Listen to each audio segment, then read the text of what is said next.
SaaS Backwards is sponsored by Austin Lawrence Group, specializing in demand gen for SaaS. It sure is noisy. I deleted 100 emails from vendors just this morning. Your buyer has gotten better at ignoring you, and you're gonna need a big idea if you want to cut through all that clutter. Austin Lawrence is just the right agency to help you find it. So if your campaigns are falling on deaf eyeballs, let's talk. Visit austinlawrence.com today and let's build something bigger.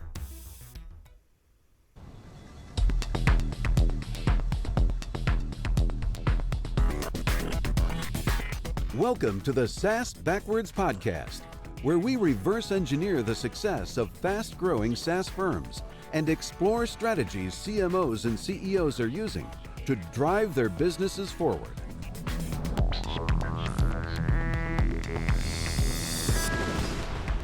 Welcome to SaaS Backwards, a podcast that helps SaaS CMOs and CEOs to accelerate growth and enhance profitability. Our guest today is Andrew Bolis, a fractional CMO and B2B growth advisor who's driven revenue for firms from Series A to Series E. That's startup to massive. Hey, Andrew, welcome to the podcast. Thank you for having me on the show, Ken. That's a pleasure. And before we dig in, could you tell us a little bit about your background and your current practice? Sure. So I've been doing marketing for about 15 years, mostly in leadership positions at different startups. Most recently, I was a CMO at a Series B tech startup, and my role there ended in December. And since then, I've been doing more fractional work and consulting work at different startups. Well, that's great. It's kind of fun to have your fingers in more than one pie, you know? It is nice, and it also gives me exposure to different industries and different challenges. Yeah, certainly. I know that in our practice, that cross-pollination is highly valuable. So that's great that you're getting that. So why don't we just dig right in, and could you start by sort of explaining what you view the fractional CMO to be, what that role is and, what it offers to companies? Sure. So I'll just to define it, I think a fractional CMO is a marketing executive that you can hire in a part-time capacity. So it can be 4 hours per week, 8 hours, 2 days per week. And I think there's a lot of advantages to the fractional model. So I'm happy to share a few quick ones with you. So I'd say there's 5 advantages. 1, you get an experienced executive at a fraction of the cost of a full-time exec. 2, it's much faster than hiring a full-time CMO. They can start next week. 3, it's lower risk than hiring a full-time CMO because it's a month-to-month contract. 4, they're integrated into your team to fully understand your business. And 5, from working with your team, they sort of coach your team along the way as well. So it up-levels your marketing expertise in your teams as well. Yeah, I mean, I think the proposition is a really good one, right? That you may not be in a position where you can afford or take advantage of the capabilities of someone in that role full-time, right? Exactly. And it's also, you often need different types of CMOs at different stages. So if you're very early on, maybe you just need someone with a strong product marketing background who can help you with some of your go-to-market, some of that initial messaging and positioning. But then later on, you also might then need a CMO who's a lot stronger at driving growth, for example. So the fact that you can kind of be flexible without hiring a full-time C-level executive is an advantage. And are there situations that you think make the most sense? Like, if a CMO listening, how would he or she know that she needs that kind of support? Like, are there questions they're asking themselves or things they're experiencing in their business that might cry out for a fractional executive role like this? Sure. Usually they're experiencing a challenge where the solution isn't very clear. So a lot of the founders or CEOs I talk to, they know their marketing is ineffective, but they don't necessarily know why or know how to even get started to fix it. They just know, they're doing a few webinars, they're putting out content, but it's just not working. And they're just wondering, hey, how do we fix this? And obviously, when I start looking into it, it could be a combination of different things, but it just depends from one company to the next. Yes, I sort of call that the blood on the floor, right? We know that somebody's injured, but we're not certain what the injury is. We got to go look for that, right? Exactly. Yeah, you got to diagnose it and figure out what's going on. Yeah. And in terms of the justification, do people find it easier or harder to justify a fractional CMO role? What are the ways that you help them justify that approach to staffing the leadership? So it depends. So I think if they don't have a full-time head of marketing, I think it's easier to justify because it's presented as, hey, this is a part-time consultant.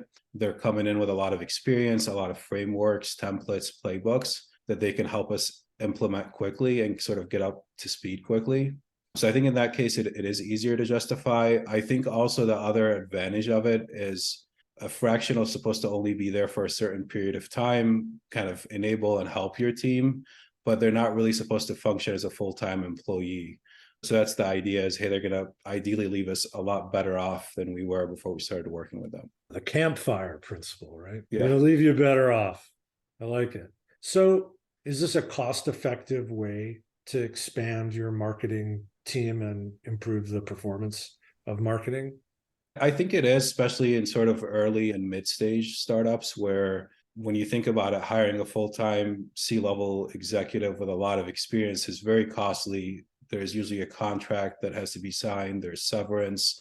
There's all kinds of clauses in there. So the fact that you can get someone part-time and, get a lot of the results quickly, I do think it's very cost effective and that it ends up being, sort of a fraction of the cost, which is where the phrase comes from. And this person doesn't also need benefits. They don't need time off. So there's that as well that I think reduces the cost of it. Right. So the agreement with the advisor is going to be finite in a lot of ways, right? Exactly. So like a common one would be 8 hours per week for like 1 month to start, and then it's a month-to-month agreement where at any point either party can end it.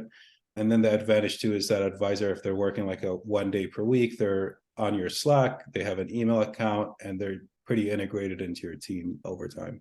I guess the question I have is if marketing is not effective for the company, so one of the transform benefits would be we're going to find out why you're not effective and we're going to sort of change how marketing is functioning. Do you get involved with trying to justify the marketing function to other C-suite execs? I mean, like defending budgets and things like that to the CFO?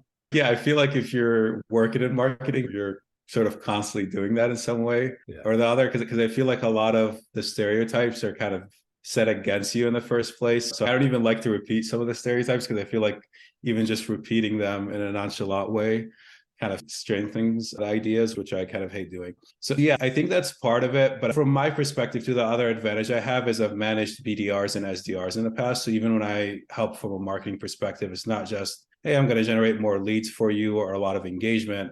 It's, hey, I'll get them all the way to like demo requests. And then I'm happy to even review some of your demo call recordings and even give you some advice if you need help with like discovery or running proper demos. So at least that's kind of the advantage I bring to it. And that's kind of what I try to focus on when speaking with CEOs and CFOs. Yeah, I mean, the CFO conversation, to be honest, as an agency executive, they're always very difficult. By the time I'm in the CFO's office, they've got the knife out, We don't have a planning conversation. We have sort of this is the result of the plan conversation. So what's the key to success as a CMO or marketing leader in those CFO conversations? Is there some way you prepare for and preempt those conversations?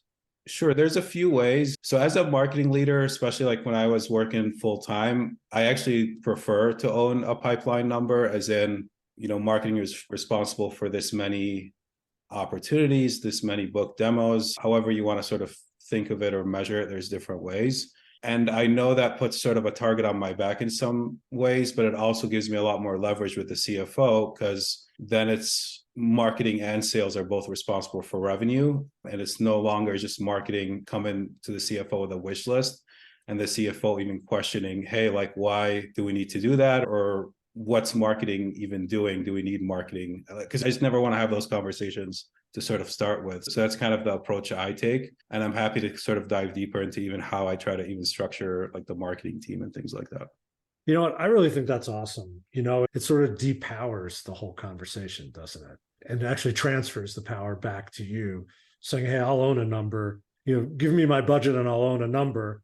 Otherwise, I'll be happy to play in vanity metric land and we won't do much, right? Exactly. And this is also why I even prefer to ideally manage the BDR SDR function, because then I can own the full pipeline number and then the CRO owns the revenue number. And then the advantage is that it forces alignment. And it makes it so both the CMO and the CRO are equally responsible when either goals are achieved or missed. Yeah, I mean, I think there's a big movement, right, among a lot of the SaaS firms to move BDRs into marketing because it really is a market development function, right? You're trying to figure out who might be a prospect and when. And that's really not necessarily a sales function. It doesn't have to be. Exactly. And in my experience too, that team is often one of the most neglected because their training enablement is almost very different than what you need to give to like a sales rep who's running demos and sort of trying to progress conversations into actual deals. So in my experience, that BDR or SDR function is often just not getting the right training, the right tools, and even their knowledge is often not even up to date. So I think from a marketing perspective, marketing can add a lot of value there. Yeah, that's a big source of our conversations within Austin Lawrence are often about, the BDR role, what they need to be prepared for to be successful, right? What are the ingredients of success? Training, education, not just training on how to be better at smiling and dialing or social selling, but also business acumen, right? Conferring knowledge to them. So you have a 24-year-old person calling a 54-year-old person. They better be really good, so it's definitely an issue. Hey, maybe we should talk a little bit about like some of the roles that you play within this fractional CMO environment, kind of switch gears a little bit. And one of the things when we had our prep session, you wanted to talk about the difference between what an agency is, sort of like a thinking agency, versus consulting companies that might implement CRM or marketing automation. Might be good for you to kind of share your perspective on those two kinds of firms and why you would choose one over the other. Sure. And I think those phrases are even tricky because now you have consulting sort of firms who I think sometimes acted as agencies, and then you do have agencies. I tend to find that they're more boutique or whatever that actually act like a consulting firm. So even those phrases I think are kind of intermixed. In my experience, where I've had like a bad agency experience, it's usually where the person who's selling me on the proposal is very experienced. But then once the contract is signed and the work starts, the team who's doing the work I find out are sort of a lot more junior, and those experienced people are not really involved in the work as much. So it ends up feeling like a disconnect. Hey, the proposal made sense, your rate made sense, but the quality of the work just doesn't match what we were expecting. So that's the big thing I try to look into now is even like if I'm interested in working with agencies, well, who's going to be doing the work? And I try to at least look into their experience. And if I can even talk with them before signing the contract, that's ideal, but it's not always a possibility. But I know with smaller agencies, they'll sometimes give you that flexibility. Yeah. So we call that selling with the A team and servicing with the Z team. Yeah. You don't even get the B team. I mean, that's a big problem, in a boutique agency, which would describe us. There's a lot of gravity around me and maybe one or two of my senior people. And we sort of make the magic happen. We can't do all the work, but you certainly want to know that the strategy is going to be guided by, if not built by, that senior team, right? Exactly. And I think, someone with your experience just adds a lot of credibility then to the agency. And because it's boutique too, you guys can generally deliver much higher quality work. When you're at a bigger agency, they're often just looking at you as, I don't know, I guess a line on their balance sheet. How much is this, company bringing in? How much is it costing us? And how can we keep margins, I guess, higher or whatever it is? Or how can we upsell them and sort of make it so that we're always around? Just putting you in the machine, man. Yeah, exactly. I think that's what it feels like with the larger agencies. There's no doubt about it. I mean, they're built like big law firms, right? So it's a professional services model, and the senior creative team, those people are billing $300, $400, $500 an hour like they're attorneys, and we like to do that too. We just don't bill quite as much. But you're more important at a boutique, right? So there's always fit. You always want to be in the right home. But there are firms, we've seen it. We're a HubSpot partner, and we've seen a lot of design firms, or they were Salesforce implementers. Now they're also HubSpot implementers. They're a very different beast than an agency, right? That can be a strategic partner to a CMO. Exactly. And I think that's what it comes down to is what's the nature of sort of a relationship and what are you hoping to get out of the relationship? And is it kind of a one-time project, or is it an ongoing relationship where you're hoping that sort of the agency, sticks around and helps you grow as well? So we touched on this a little bit, but what other kind of guideposts do you use? Like, what's your playbook for choosing an agency? Sure. So there's sort of four things I think about, like expertise. So are they sort of world class in that area specifically of where you're seeking help? Results, do they have results to prove it? Value, is it better than you doing it yourself or hiring someone part-time or full-time to do it?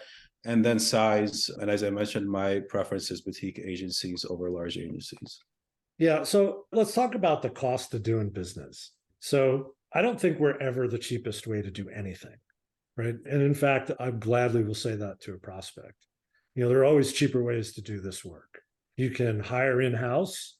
You don't have to pay the markup on time and benefits, right? You can pay for that yourself. But I think the balance of the experience, the expected value transfer, I like the way you said that because it's clear, what we're trying to do is align to founder vision for where they want to be 1 to 3 years from now. And, if the founder vision is an exit, driving toward the event, the liquidity event, is a gigantic value transfer. And I think that's one of our specialties. And we're trying to figure out how to make that compelling to people. So if you have any big ideas, I'd love it. Like we've probably had more than $1 billion in exits. I think that's the number in an old capabilities presentation. But my exit in 2 years from now is not your historical exit. So we're trying to figure out how to message that a little bit. Yeah, and that's why I like to use the word value instead of cost, because I think cost, it already sounds like a negative. Like it already sounds like money coming out of their company going to the agency. Whereas, I think value gives you a lot more room to sort of play around and kind of better express what you can add. Sure. I mean, I think like one of the propositions we talk about is time to accomplishment, right? With an experienced team, if you get the right team, you're not waiting 6 to 9 months for them to figure it out. Exactly. And also, like, if you're in a competitive space, I think a lot of founders don't realize this. Like, if you waste time working with the wrong partner or agency, sometimes you cannot grab that market share back once you sort of lose it or sort of you lose your lead. Like if you fall too far behind, it might be sort of too late and you might have to just close shop at some point. So I think that's the other part of it, is you don't have an unlimited amount of time or opportunities to sort of drive growth. Yeah, especially if you've taken investor money recently, right? The next thing that starts happening is they click the stopwatch and it's like, how much time is it going to take for you to make good on your promises? So I think that's a big value of hiring experienced people inside as well as, your partners. That was actually helpful to me. I'm going to be using some of that stuff. So thanks, Andrew. Sure. That was pretty awesome. Hey, let's get contemporary. I want to talk about ChatGPT because I have some very strong feelings about it, but I want to know what your current thinking is on it and how you might be recommending clients take advantage of this technology. Sure. So I think if you're not learning how to use ChatGPT, I think you'll eventually fall behind. Like an analogy I heard recently that made sense is you'd be like a finance person who just doesn't know how to use Excel. Like it would just be very difficult for you, I think, to keep up. That's sort of my latest thinking behind it. I think there is still time to obviously learn it and it's not going to transition right away. But I think you should be actively thinking about how to learn it specifically for your job function or industry. Yeah, I think that's a really good perspective. I have a few thoughts, and this is the first time I'm airing them publicly, so I welcome your feedback. First of all, I think that you're right. You have to know how to use it. It's a lot like when desktop publishing first came out, though. Desktop publishing didn't make everybody a great designer. And I don't think ChatGPT is going to make everybody a great marketer or a great copywriter. And a lot of what I see on social media today is, almost everybody is now an instant expert on how to prompt this technology to churn out content. And one of my concerns is that the whole setup is that it's basically reusing existing content, maybe in novel ways, but there's not a new idea in there. And I think the proposition of marketing people like us is that we're going to be bringing some new ideas to market, new ways of communicating. So maybe we have to set expectations among our C-suite peers as to what can and can't be accomplished with a tool like this. Exactly. And I think it's also a mistake to think that, just because ChatGPT can output a blog post or like a LinkedIn post or even a Twitter thread, that it's going to be like any good. Basically, some of the best prompts or models I've seen require you feeding ChatGPT a lot of like what you think is great content, and then almost asking it to use like a similar style to even output something decent. But even something like that, there's so much work that has to go into the prompt because you're almost training it over time. So I think that's going to be the sort of the evolution of it, that you're going to have to almost train it individually with your content, your brand guidelines, your whatever unique voice, to ideally get it to, output anything decent that you can use. Yeah, it's interesting. One fun thing people might want to try is asking it to create the content in the style of a favorite author or a favorite subject matter expert. I've actually had it write haiku, which was kind of fun. But I also had it write a blog post in the style of one of my favorite authors, a guy named Kurt Vonnegut, and it sort of did it. It's able to pick up styles of great copywriters. So if you have a favorite copywriter like David Ogilvy, or I think it's John Carlton, it'll actually pick up those kind of styles. But still, you're right, you have to do a lot of work to set this machine up for some success, and then you better edit it and make sure it's accurate. So I think that was fun to just sort of put that out there. I think that's a conversation people want to hear about. And maybe to land our episode, I think I told you my new favorite question I'd like to ask all my CMO guests is, looking back on recent stuff in your career, what would you do differently? And try and give us a little bit of insight into like what the situation was, the decision you made, and why you might do things differently. Sure. So I think one of the best decisions I made was in early December. So about 4 months ago, I started regularly posting and engaging on LinkedIn and just learning how building organic reach and engagement on LinkedIn works. I wish I would have started doing that sooner, like, 3, 4, 5 years ago, because basically the results I'm seeing have been pretty impressive, whether I'm reaching out to people, like just getting more responses. Once in a while, I get sort of inbounds.